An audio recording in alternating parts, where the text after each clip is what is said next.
പത്തനംതിട്ട മണിയാർ ജലവൈദ്യുത പദ്ധതിയുടെ കരാർ കാലാവധി സ്വകാര്യ കമ്പനിക്ക് നീട്ടി നൽകാൻ സർക്കാരിന്റെ കള്ളക്കളി. പദ്ധതി KSEB കൈമാറണമെന്ന് ആവശ്യപ്പെട്ട് വൈദ്യുതി വകുപ്പ് അയച്ച കത്ത് 24-ന് കിട്ടി. എന്നാൽ ഈ ആവശ്യത്തെ വ്യവസായ വകുപ്പ് എതിർക്കുകയാണ്. കാർബറണ്ടം കമ്പനിക്ക് കരാർ നീട്ടി നൽകാനുള്ള നീക്കം അഴിമതിയെന്ന് കോൺഗ്രസ് നേതാവ് രമേശ് ചെന്നിത്തല ആരോപിച്ചു.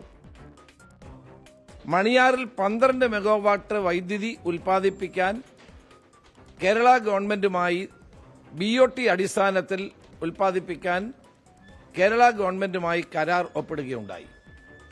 കഴിഞ്ഞ 30 വർഷമായി ഒരു യൂണിറ്റിന് 50 പൈസ നിരക്കിൽ വൈദ്യുതി ഉൽപ്പാദിപ്പിക്കുന്ന കമ്പനിയാണ് കാർബറണ്ടം യൂണിവേഴ്സൽ ഗ്രൂപ്പ്. BOT അടിസ്ഥാനത്തിൽ ഇതിന്റെ കാലാവധി ഡിസംബർ 30-ന് തീരുകയാണ്. ആ ഡിസംബർ 30-ന് തീരുമ്പോൾ ഈ പദ്ധതി ഗവൺമെന്റിലേക്ക് വരേണ്ടതാണ്. എന്നാൽ വൈദ്യുതി മന്ത്രിയും വ്യവസായ മന്ത്രിയും മുഖ്യമന്ത്രിയും ചേർന്ന് ഇവർക്ക് അടുത്ത 25 വർഷം കൂടി നീട്ടി നൽകാനുള്ള ഒരു ഗൂഢാലോചന നടക്കുന്നുവെന്നാണ് എനിക്ക് പറയാനുള്ളത്. ഇക്കാര്യത്തിൽ അന്തിമ തീരുമാനം എടുത്തിട്ടില്ലെന്നാണ് വൈദ്യുതി മന്ത്രി K. കൃഷ്ണൻകുട്ടിയുടെ പ്രതികരണം. ഒരു മീറ്റിംഗ് കഴിഞ്ഞിട്ട് അതിന്റെ മിനിറ്റ്സ് വന്നിട്ട് ഒരു ഇൻഡസ്ട്രീസിന്റെ ഒരു അഭിപ്രായമൊക്കെ അറിഞ്ഞിട്ടേ ചെയ്യൂ. അല്ലാതെ ഇപ്പൊ ഒരു തീരുമാനം എടുത്തിട്ടില്ല അല്ലേ? ഇല്ല, തീരുമാനം നിലവിൽ ഒരു മീറ്റിംഗ് കൂടി കഴിയാനുണ്ടോ? അതിനൊരു മീറ്റിംഗ് കൂടി കഴിയും.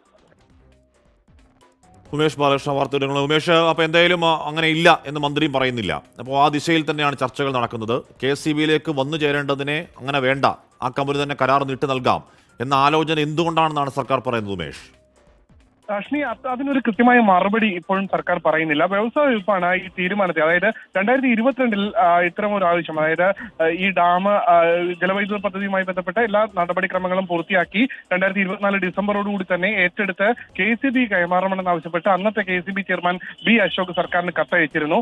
ആ കത്ത് സർക്കാർ പരിഗണിച്ചില്ല. പകരം വ്യവസായ വകുപ്പിന്റെ എതിർപ്പ് കൃത്യമായി പരിഗണിക്കുകയും ചെയ്തു. വ്യവസായ വകുപ്പാണ് ഈ വിഷയത്തിൽ ഡാമിന്റെ നടത്തിപ്പ് കാലാവധി സ്വകാര്യ കമ്പനിക്ക് 25 വർഷം കൂടി നീട്ടി നൽകണം എന്നുള്ള ആവശ്യം മുന്നോട്ട് വെച്ചതിൽ അവർ നേരത്തെ തന്നെ വ്യവസായ വകുപ്പിന് ഒരു കത്ത് നൽകിയിരുന്നു. 2018-19 കാലഘട്ടങ്ങളിലെ പ്രളയം തങ്ങൾക്ക് വലിയ നഷ്ടമുണ്ടാക്കി. ഈ സാഹചര്യത്തിൽ കരാർ കാലാവധി കുറച്ചുകൂടി നീട്ടി നൽകണമെന്നുള്ള ആവശ്യം മുന്നോട്ട് വെച്ചിരുന്നു.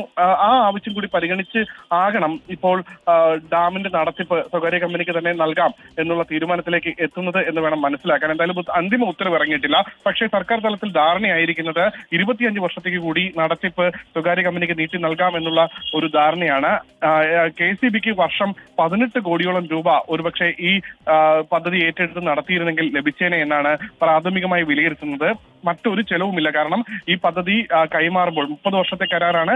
1990-ൽ ചർച്ചകൾ ആരംഭിക്കുന്നത്. 91-ൽ KSEBയും കമ്പനിയുമായി ധാരണാപത്രം ഒപ്പിടുന്നു. 94-ൽ ഉൽപാദനം ആരംഭിക്കുന്നു. 94-ൽ ഉൽപാദനം ആരംഭിച്ച് 2024 ഡിസംബർ വരെയാണ് ഈ കരാർ. ഈ കരാർ ഏറ്റെടുത്ത് പദ്ധതി സർക്കാരിന് ലഭിച്ചു കഴിഞ്ഞാൽ 18 കോടിയോളം രൂപ ഒരു വർഷം ലാഭിക്കാനാകുമെന്നുള്ളതായിരുന്നു കണക്ക്. പക്ഷേ സർക്കാർ അതിന് തയ്യാറാകുന്നില്ല എന്ന് വേണം മനസ്സിലാക്കാൻ. എന്തായാലും വ്യവസായ മന്ത്രി എന്താണ് കാരണം ഈ പദ്ധതി ഇത്തരത്തിൽ സ്വകാര്യ കമ്പനിക്ക് നൽകാനുള്ള ഒരു തീരുമാനത്തിലേക്ക് എത്താൻ കാരണം എന്നുള്ള കാര്യമെല്ലാം ഇനി വിശദീകരിക്കേണ്ടതുണ്ട്. ഒരുപക്ഷെ അന്തിമ തീരുമാനം ഇനി ഉടൻ ഉണ്ടാകും. ധാരണ സർക്കാർ എടുത്തു കഴിഞ്ഞു.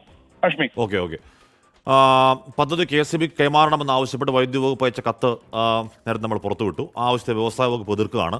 അത് KSEBയിലേക്ക് വന്നു ചേരേണ്ടതാണ്. അത് ആ കമ്പനിക്ക് തന്നെ കരാർ നീട്ടി നൽകാനുള്ള നീക്കം അഴിമതിയാണെന്ന് രമേശ് ചെന്നിത്തല ആരോപിക്കുന്നുണ്ട്.